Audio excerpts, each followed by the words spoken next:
नमस्ते बच्चों, आज हम एक विमीय पूर्णतः अप्रत्यास्थ सम्मुख संघट्ट के बारे में पढ़ेंगे।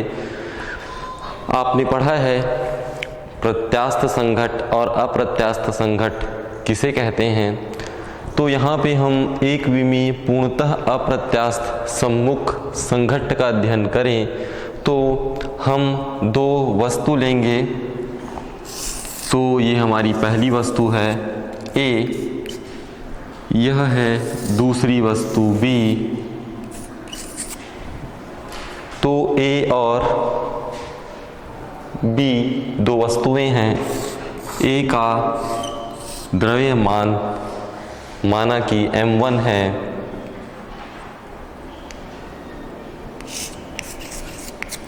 बी का द्रव्यमान m2 है और संघट्ट के पूर्व वेग वस्तु A का वेग u1 और वस्तु B का वेग u2 है। u1 is greater than u2 अर्थात वस्तु A का वेग वस्तु B के वेग से अधिक है। अब इनके बीच यदि जो टक्कर है या जो संघट्ट है वह अप्रत्यास्थ संघट्ट होगा तो अप्रत्यास्थ संघट्ट में ये जो वस्तु है ए,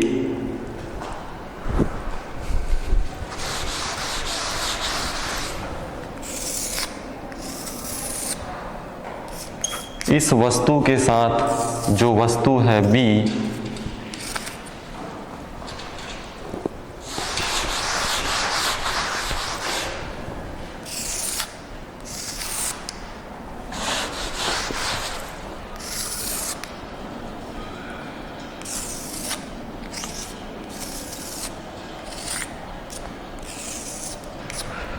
तो टकराने के पश्चात वस्तु A और वस्तु B आपस में चिपक जाएंगे और चिपक कर इनका जो वेग है यह वेग v हो जाएगा।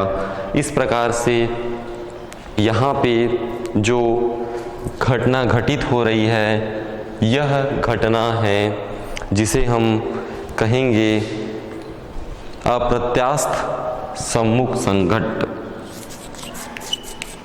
अप्रत्यास्थ सम्मुख संघट्ट।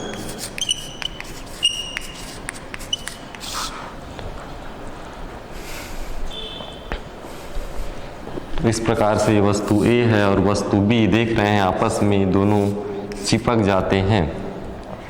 अब टक्कर चूंकि अप्रत्यास्थ है तो टक्कर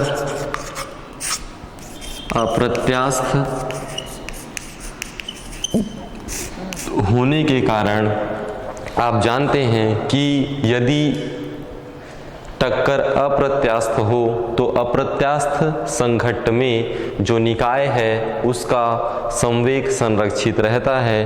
तो चूंकि टक्कर अप्रत्यास्थ है अतः संवेग क्या होगा, संरक्षित होगा। तो हम कहेंगे संवेग संरक्षित है। तो आप जानते हैं संवेग बराबर होता है द्रव्यमान गुणा वेग। तो हम संघट्ट के पूर्व, ये पूर्व की स्थिति है और यह जो है संघट्ट के पश्चात की स्थिति है। तो संघट्ट के पूर्व कुल संवेग संघट्ट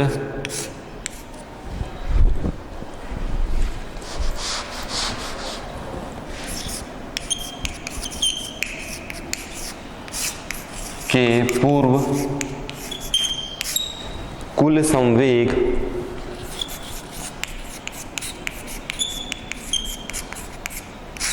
बराबर होगा संघट्ट के पश्चात संवेग के।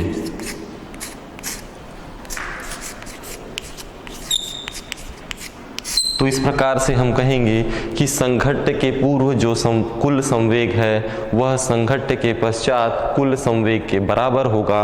आइए यदि हम देखें तो वस्तु A जो है इसका द्रव्यमान है m1 और वेग है u1। तो आप जानते हैं कि जो संवेग होता है उसे हम P बराबर द्रव्यमान गुणा वेग m इंटू v कहते हैं। तो हम यदि वस्तु A के लिए संवेग का मान निकालें तो द्रव्यमान है m1 और वेग है u1।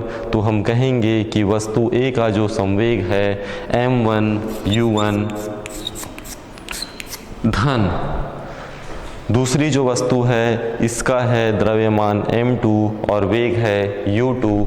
तो इस प्रकार से जो संवेग होगा वो होगा m2 u2 बराबर संघट्ट के पश्चात संवेग निकालें। तो संघट्ट के पश्चात आप देख रहे हैं कि जो द्रव्यमान है A का m1 होगा, B का m2 होगा, लेकिन यह संघट्ट के पश्चात v वेग से चलना प्रारंभ करते हैं। तो हम कुल द्रव्यमान देखें तो हमारा जो m है वह कुल द्रव्यमान है और v क्या है, वेग। तो m जो है द्रव्यमान दोनों का हम यदि अलग अलग करते हैं तो हम लिखेंगे इस प्रकार से, जो वस्तु A है उसका वेग संवेग होगा m1v और वस्तु B का यदि हम निकालें तो m2v।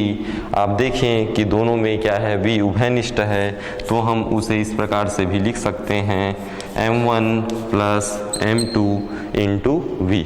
तो इस प्रकार से संघट्ट के पश्चात हम संवेग लिख सकते हैं कि m1 धन m2 इंटू v कुल द्रव्यमान और वस्तु का वेग हम इस प्रकार से भी लिख सकते हैं। अब हमें संघट्ट के पश्चात जो वेग है v इसकी गणना करना है कि दो वस्तुएं जो हैं जिनके मध्य अप्रत्यास्थ सम्मुख संघट्ट हो रहा है तो यह किस वेग से आगे की ओर चलने लगेंगी। तो हम इस v का मान निकालें। तो v का मान आप निकालना चाहें तो v बराबर आपको मिलेगा m1 u1 धन m2 u2 बटे यह जो m1 धन m2 है यह नीचे आ जाएगा तो m1 धन m2। इस प्रकार से यह जो समीकरण प्राप्त हुआ यह संघट्ट के पश्चात जो वेग है वह होगा m1 जो है वस्तु A का द्रव्यमान है, m2 वस्तु B का द्रव्यमान है, u1 संघट्ट के पूर्व वस्तु A का वेग है, u2 संघट्ट के पूर्व वस्तु B का वेग है। तो यदि आपको m1 m2 और u1 u2 का मान ज्ञात हो तो आप v का मान ज्ञात कर सकते हैं।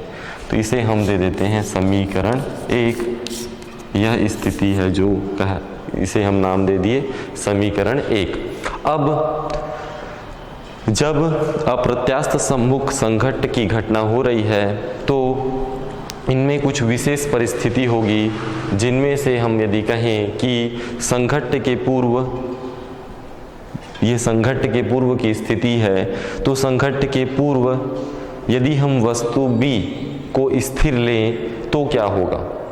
यदि वस्तु B स्थिर है तो हम कहेंगे कि u2 जो वेग है वह बराबर होगा 0 के। तो इस स्थिति में हम देखें कि विशेष स्थिति पहला कि वस्तु B यदि स्थिर है तो क्या होगा। तो हम देखते हैं कि विशेष स्थिति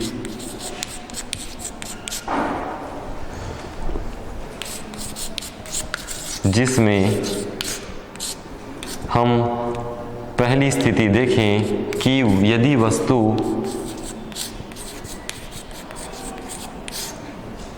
जो B है वह स्थिर है, जो कि संघट्ट के पूर्व की स्थिति है। तो यदि वस्तु संघट्ट के पूर्व,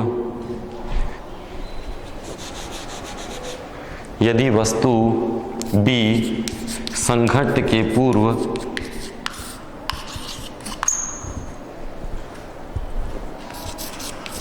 विरामावस्था में है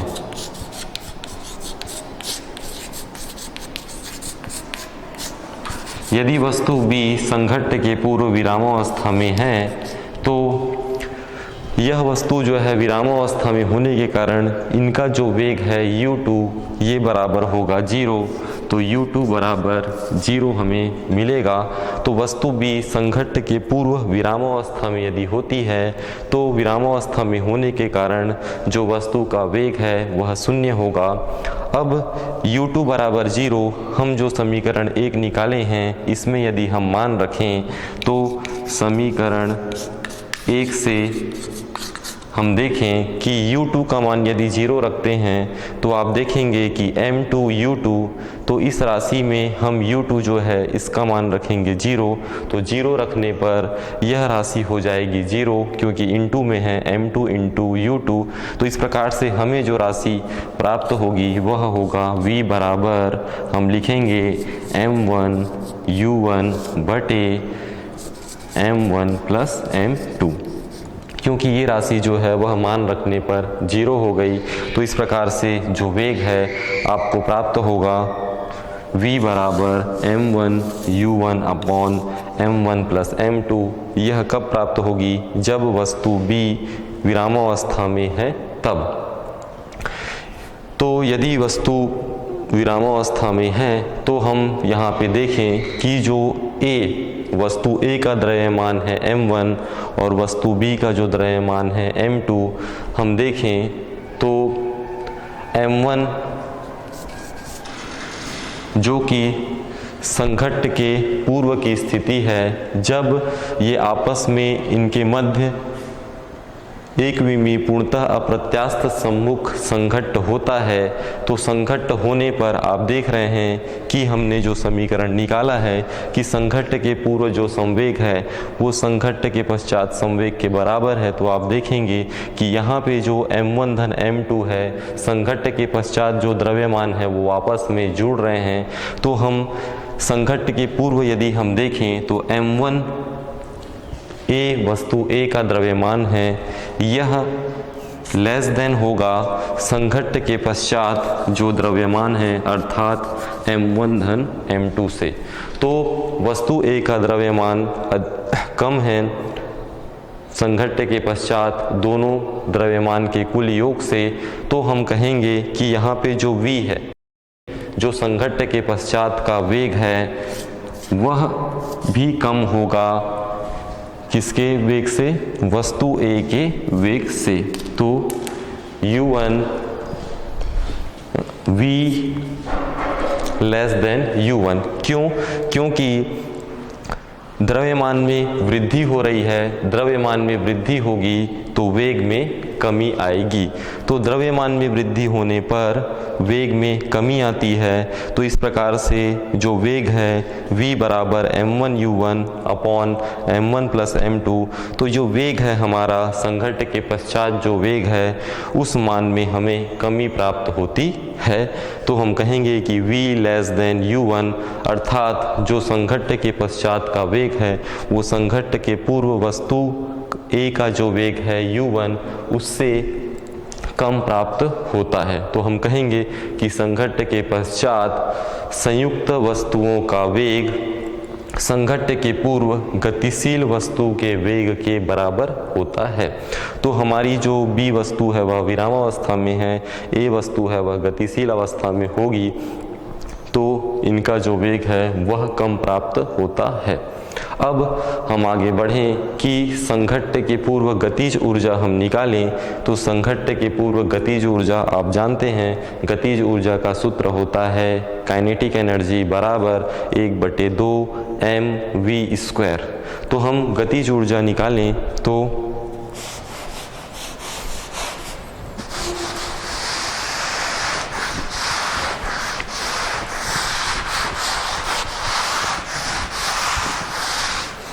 समीकरण जो एक प्राप्त हुआ है उसे हम लिख लेते हैं v बराबर m1 u1 धन m2 u2 upon m1 plus m2।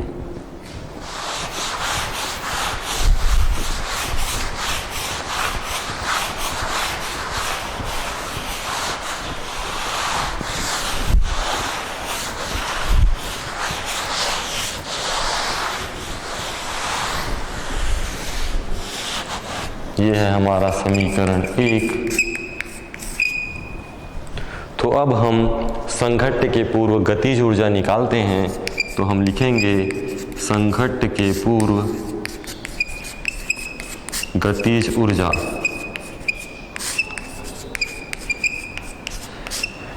माना कि वस्तु A की गतिज ऊर्जा है के, हम K से शो करते हैं।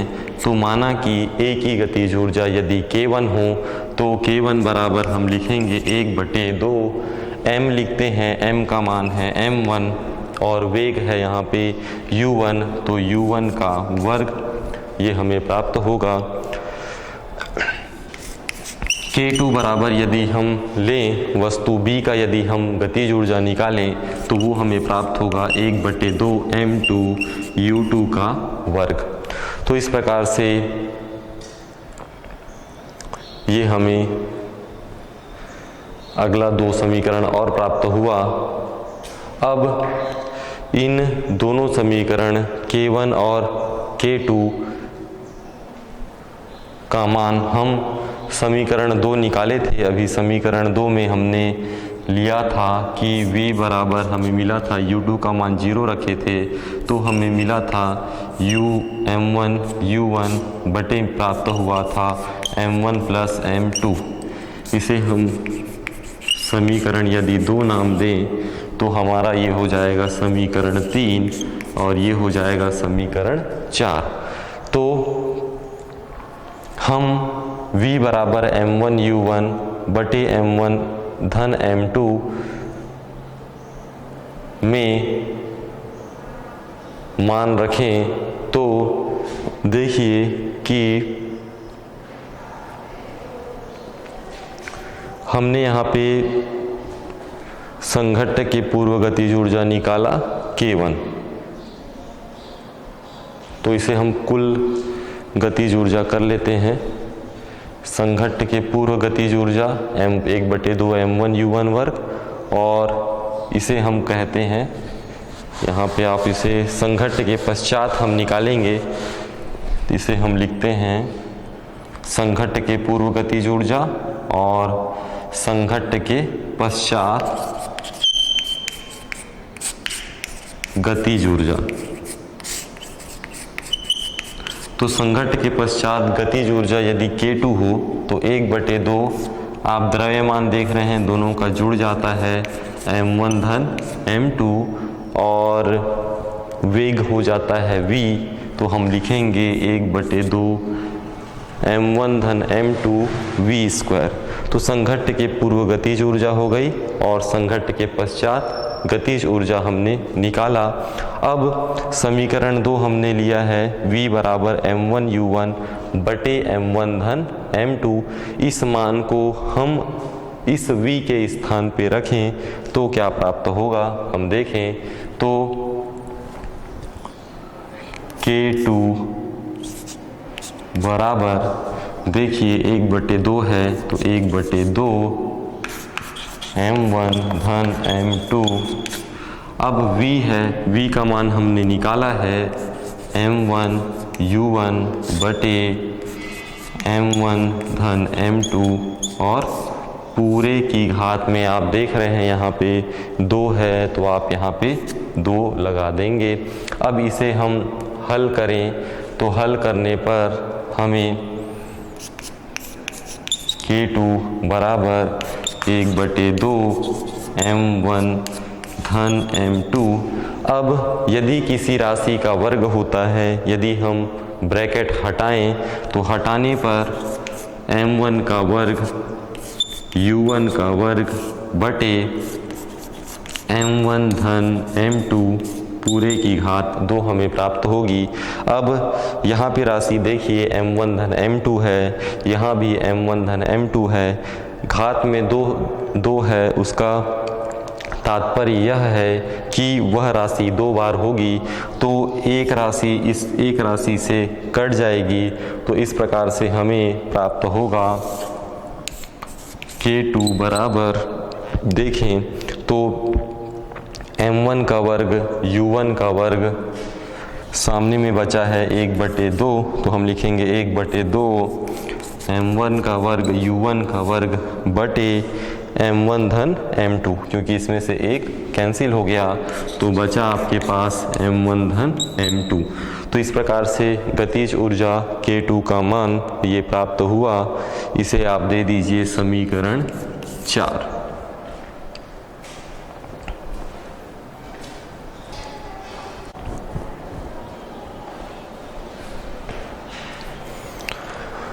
तो इस प्रकार से हमने K2 बराबर 1/2 m1 का वर्ग u1 का वर्ग बटे m1 धन m2 समीकरण 4 प्राप्त किया।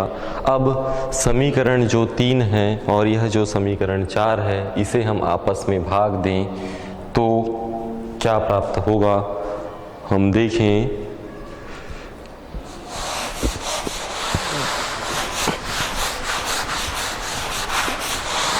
समीकरण 3 भागित समीकरण 4।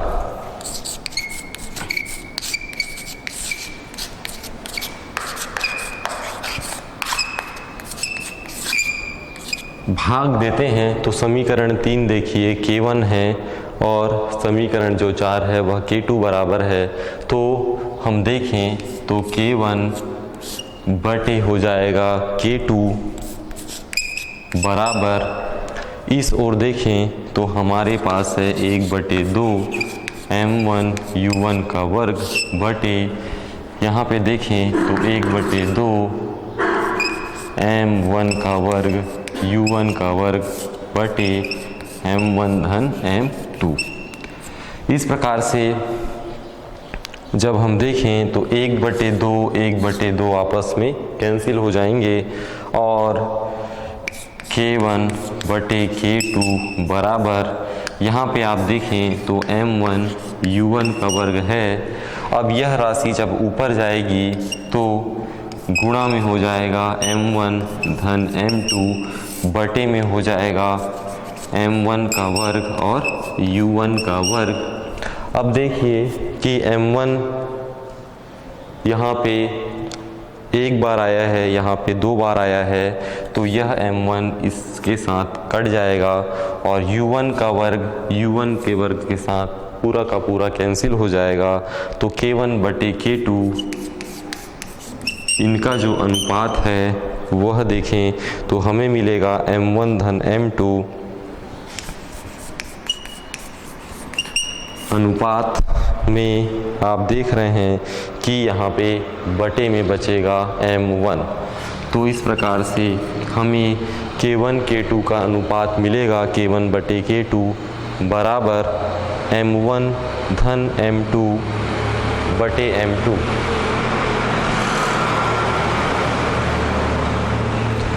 तो K1 बटे K2 बराबर m1 धन m2 बटे m1 प्राप्त हुआ। अब आपने देखा है कि m1 जो है वह लेस देन है m1 धन m2 से, तो ये जो नीचे वाली राशि है यह कम होगी इस राशि से। तो जो K2 भी है वह लेस देन होगा किससे, K1 से। तो K2 लेस देन K1, अर्थात हम कहेंगे कि अप्रत्यास्थ जो टक्कर है उसमें सदैव ऊर्जा की हानि होती है, क्योंकि आप देख रहे हैं कि कमी आ रही है। तो हम कहेंगे कि अप्रत्यास्थ टक्कर में सदैव ऊर्जा की हानि होती है और वेग जो है वह कम होता है। तो हम अप्रत्यास्थ सम्मुख संघट्ट में ऊर्जा की जो हानि है उसके लिए यदि हम व्यंजक निकालें कि ऊर्जा की हानि कितनी होती है, आइए हम देखें कि ऊर्जा की हानि के लिए व्यंजक। तो हम ऊर्जा हानि यदि देखते हैं तो उसके लिए हमें K1 का मान पता होना चाहिए। तो K1 का मान आपको पता है 1/2 m1 u1 का वर्ग, और आपने K2 का मान निकाला हुआ है, यह जो है समीकरण 4। तो समीकरण 3 और समीकरण 4 को लेकर हम ऊर्जा हानि निकालें तो देखते हैं क्या प्राप्त होता है। तो ऊर्जा जो हानि है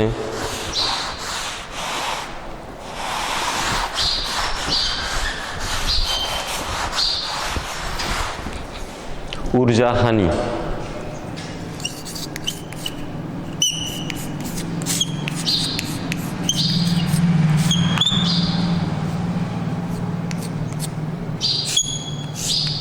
तो ऊर्जा हानि यदि निकालें तो ऊर्जा हानि को हम डेल के अर्थात के मान में परिवर्तन निकालें, वही ऊर्जा हानि होगी। तो डेल के बराबर होगा K1 ऋण K2। अब यदि हम K1 और K2 का मान रखें तो डेल के बराबर K1 का मान आप देख रहे हैं 1/2 m1 u1 का वर्ग है, तो उसे हम मान रखें 1/2 m1 u1 का वर्ग ऋण K2 का मान आप देख रहे हैं कि 1/2 m1 का वर्ग u1 का वर्ग बटे m1 धन m2 है, उसे भी आप रखिए। तो 1/2 m1 का वर्ग u1 का वर्ग बटे m1 धन m2। अब आप देखेंगे कि दोनों में 1/2 यहाँ भी है, यहाँ भी है, m1 यहाँ पर भी है, यहाँ पर भी है, u1 का वर्ग यहाँ पर भी है, यहाँ पर भी है। तो हम इन्हें उभयनिष्ठ ले लेते हैं 1/2 m1 u1 का वर्ग। ये राशि उभयनिष्ठ लेंगे तो आप देखेंगे कि 1/2 m1 u1 का वर्ग उभयनिष्ठ ले रहे हैं, तो इस स्थान पे 1 प्राप्त होगा। तो 1 ऋण 1/2 बाहर लिए हैं। अब इस m1 की घात 2 में आप m1 बाहर निकालें तो 2 में से 1 आप बाहर निकाले हैं, तो 1 m1 शेष रहेगा और u1 की घात 2 भी बाहर निकल गया, तो बटे में आपको बचेगा m1 धन m2। तो इस प्रकार से ये राशि आपको डेल के बराबर इतना प्राप्त हुआ। अब यदि हम इस राशि को हल करें, आगे हल करते हैं, तो आइए देखें कि डेल के बराबर हल करने पर 1/2 m1 u1 का वर्ग, और इसे हम हल करें तो लघुत्तम आएगा m1 धन m2। अब ये m1 धन m2 इस 1 से गुणा होगा, तो m1 धन m2 ऋण m1 और ये धन m1 ऋण m1 आपस में कैंसिल हो जाएगा, और इस प्रकार से आपको मिलेगा डेल के बराबर 1/2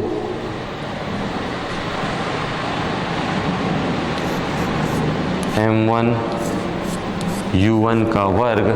अब आप देखें कि ये m2 इसके साथ गुणा होगा, तो हम इसे लिख लेते हैं सीधा सीधा कि यह जो डेल के का मान है वह 1/2 m1 और साथ में होगा m2 और होगा u1 का वर्ग और बटे में प्राप्त होगा m1 धन m2। तो इस प्रकार से यह जो राशि है ऊर्जा हानि यदि हम देखें तो ऊर्जा हानि के लिए ये व्यंजक प्राप्त हुआ डेल के बराबर 1/2 m1 into m2 upon m1 धन m2 इंटू u1 की घात 2 ये प्राप्त होगा। और यही एक विमीय पूर्णतः अप्रत्यास्थ सम्मुख संघट्ट में हुए ऊर्जा हानि का व्यंजक है। तो यही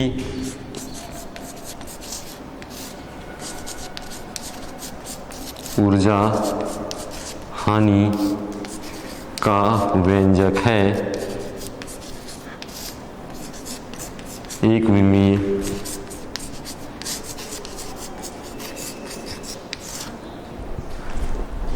पूर्णतः अप्रत्यास्थ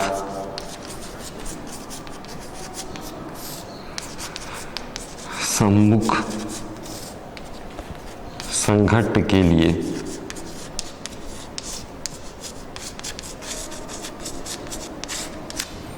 तो यही ऊर्जा हानि का व्यंजक है एक विमीय पूर्णतः अप्रत्यास्थ सम्मुख संघट्ट के लिए आपको प्राप्त हुआ। इस प्रकार से एक विमीय पूर्णतः अप्रत्यास्थ सम्मुख संघट्ट में आपने अध्ययन किया। यहाँ पे जो दोनों वस्तुएं हैं ए और बी, इनका जो द्रव्यमान है आप देख रहे हैं समान है, तो इनकी जो गोलाई है, जो मान है, वह भी आपस में समान होंगे। तो इस प्रकार से हम देखें तो दोनों का जो द्रव्यमान है, दोनों की जो m1 m2 है, वह आपस में बराबर होना चाहिए। तो यह जो है एक विपूर्णता प्रत्यास्थ समभुज संघट्ट के लिए ऊर्जा हानि के लिए व्यंजक आपने प्राप्त किया। इसके पश्चात हम आगे बढ़ते हैं। आप जानते हैं कि शक्ति किसे कहते हैं, तो आइए हम शक्ति के बारे में पढ़ते हैं। शक्ति क्या होता है, हम किसे शक्ति कहते हैं।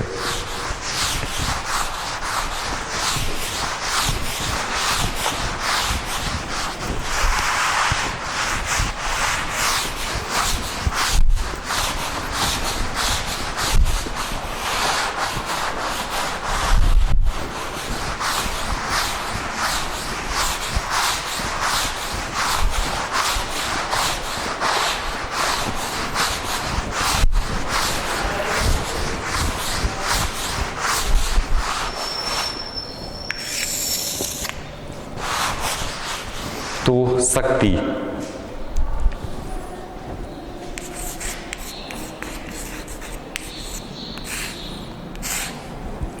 आप जानते हैं कि कोई भी हम कार्य करते हैं तो कार्य करने के लिए शक्ति आवश्यक होता है, कार्य करने की जो दर है। तो हम कहेंगे कि किसी कार्यकर्ता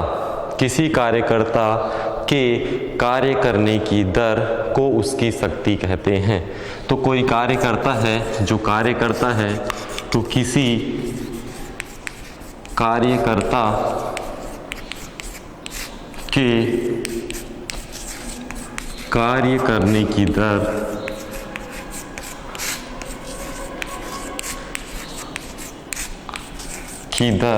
को उसकी शक्ति कहते हैं।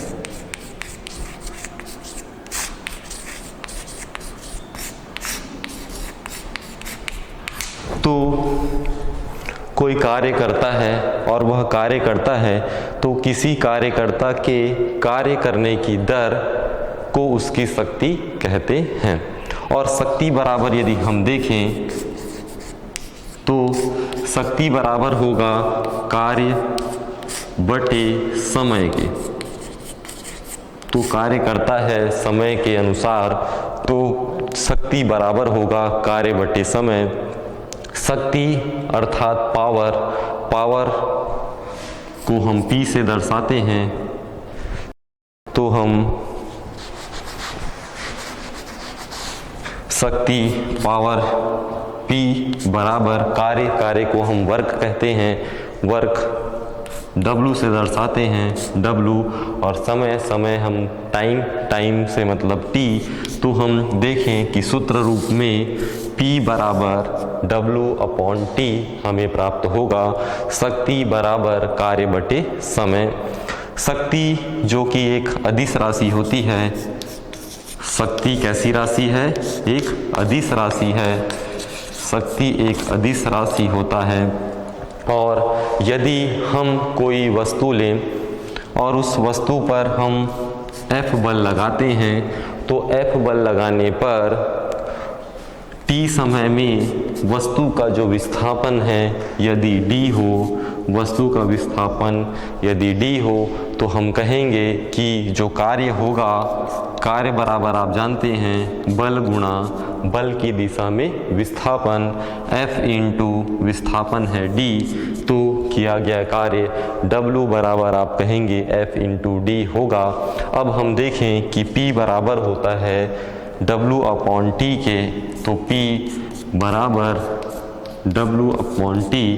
यदि हम मान रखें तो W का मान हमने निकाला है F इंटू D, तो F इंटू D/T। अब आप जानते हैं कि जो विस्थापन है यदि समय के सापेक्ष होता है तो उसे हम वस्तु का वेग कहते हैं। तो हम कहेंगे कि P बराबर F इंटू V, जहाँ V बराबर D/T होगा। तो तो इस प्रकार से हमें जो व्यंजक मिला वह शक्ति बराबर बल गुणा वेग प्राप्त हुआ। तो हम कहेंगे कि शक्ति बराबर होती है बल गुणा वेग के। तो बल और वेग का जो गुणनफल है उसे हम शक्ति कहेंगे। तो शक्ति बराबर बल गुणा वेग। अब शक्ति का यदि हम मात्रक देखें तो शक्ति का जो मात्रक है वह हम SI मात्रक देखें तो मात्रक SI ये कहलाता है वाट। तो शक्ति का जो SI मात्रक है, SI अर्थात अंतर्राष्ट्रीय पद्धति कहते हैं, इंटरनेशनल सिस्टम ऑफ यूनिट्स, इसमें शक्ति का जो SI मात्रक है, जो शक्ति का मात्रक है अंतर्राष्ट्रीय पद्धति में वह है वाट। और शक्ति का जो मात्रक है 1 वाट हम कब कहेंगे आइए देखें। तो हम देखते हैं कि P बराबर होता है W/T। तो यदि हम 1 जूल कार्य करते हैं 1 सेकेंड में, 1 सेकेंड या इसे आप पूरा लिखेंगे तो 1 सेकेंड। तो यदि 1 सेकेंड में 1 जूल कार्य किया जाए तो उसकी जो शक्ति है वह 1 वाट कहलाती है। तो 1 वाट हम कब कहेंगे जब हम 1 सेकेंड में 1 जूल का कार्य करते हैं तो उसे 1 वाट कहते हैं। इंजीनियरिंग के क्षेत्रों में आप देखेंगे कि इंजीनियरिंग के क्षेत्रों में व्यवहारिक जो मात्रक है वह अश्व शक्ति कहलाती है। तो शक्ति का जो मात्रक है वाट, इसके अलावा जो हम देखें इंजीनियरिंग के क्षेत्रों में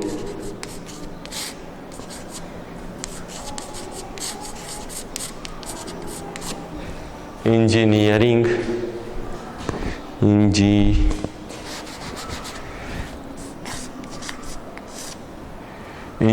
के क्षेत्रों में यदि हम देखें व्यवहारिक मात्रक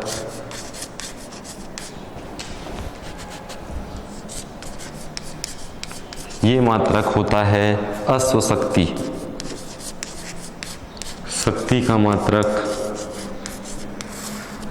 अश्व शक्ति कहलाता है। यह इंजीनियरिंग के क्षेत्रों में प्रयोग किया जाता है। और एक जो अश्व शक्ति होती है वह किसके बराबर होती है यदि हम देखें तो एक अश्व शक्ति बराबर होता है, आप याद रखिएगा, एक अश्व शक्ति बराबर होता है 746 वाट के।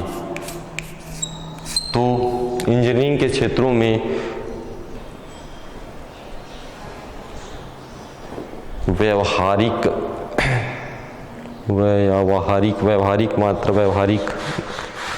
ये इस प्रकार से होगा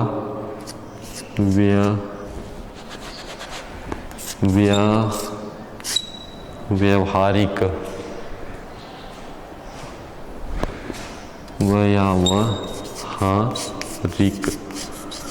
इस प्रकार से आप लिखेंगे व्यवहारिक। अब सही हुआ।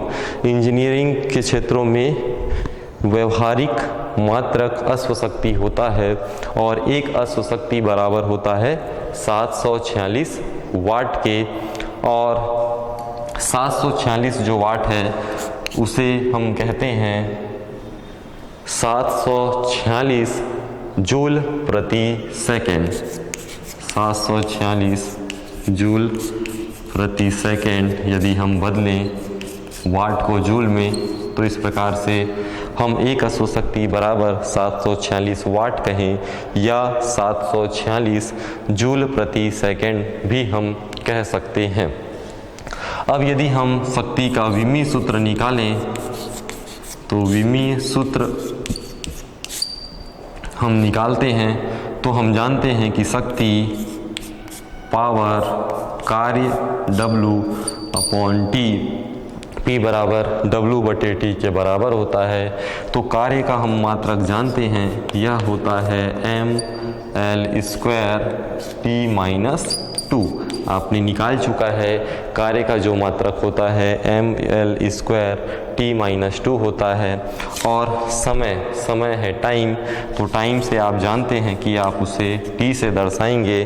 तो इस प्रकार से शक्ति का जो विमीय सूत्र है, आप देखें कि ये t जो है वह अपॉन में है। यदि ऊपर जाएगा तो ये (1) है, ऊपर जाके (1) हो जाएगा।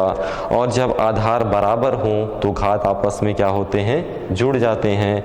तो (2) और (1) क्या हो जाएगा, (3). तो इस प्रकार से हम लिखेंगे कि ml² t-3। तो इस प्रकार से शक्ति का जो विमीय सूत्र होता है ml² t-3 होता है। अब हम एक प्रश्न देखते हैं कि यदि हम कोई वस्तु लें,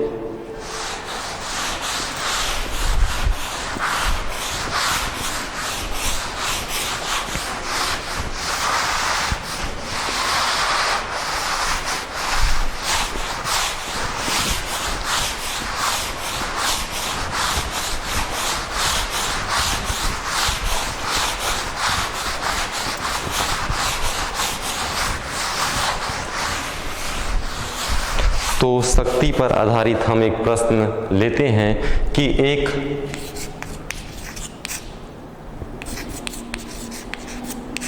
प्रश्न हम ले रहे हैं।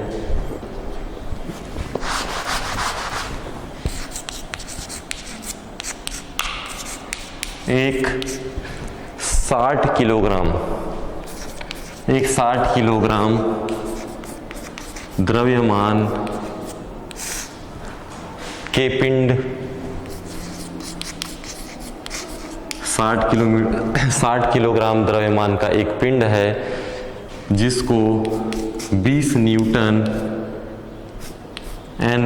n लिख सकते हैं। तो 20 न्यूटन बल से 8 मीटर दूरी तक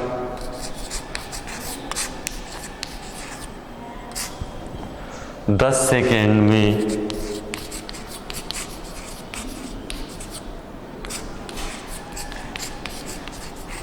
खींचा गया है।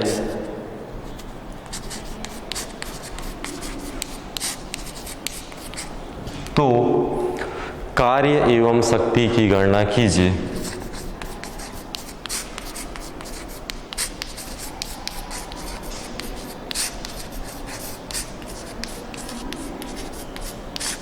ये आपका प्रश्न है कि आपको एक प्रश्न दिया जाए और आपको कहा जाए कि 60 किलोग्राम द्रव्यमान का एक पिंड है। तो आपको दिया है,